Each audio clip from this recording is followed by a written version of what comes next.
Halo teman-teman, kali ini saya akan berbagi pengalaman tentang PC yang tidak bisa menyala atau tidak bisa restart.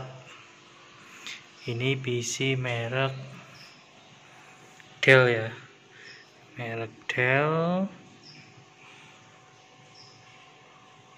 Ini OptiPlex 390. Saat saya coba menyalakan tadi, di indikator angka ini menunjukkan 1 dan 3. Terus saya coba lagi 3 dan 4. Nah, jika teman-teman mengalami masalah seperti itu, lampu menyala 1 dan 3 atau 3 dan 4, baiknya jangan buru-buru dibawa ke tukang servis. Coba cara yang tadi saya coba. Bisa menyala komputer saya.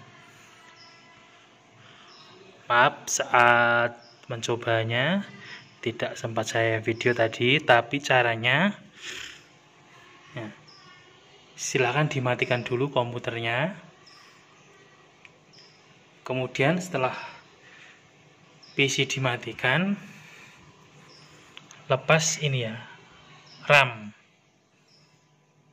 RAM-nya ini dilepas semua. Kemudian pertama silakan coba ditukar dulu, misal RAM ini ditukar dengan ini. Jika masih tidak menyala,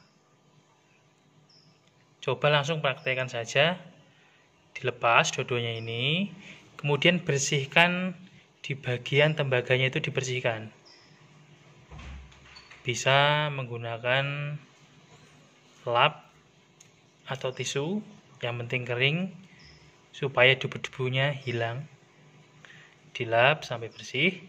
Kemudian setelah dilap, masukkan lagi RAM sesuai tempatnya tadi, dua ini ya. Masukkan lagi. Setelah itu coba nyalakan. Kalau saya tadi mempraktekkan seperti itu, bisa berhasil. Dan ini komputer sudah bisa menyala. Jika teman-teman punya pengalaman lain, bisa tulis di kolom komentar agar bisa bermanfaat juga untuk yang lainnya. Terima kasih.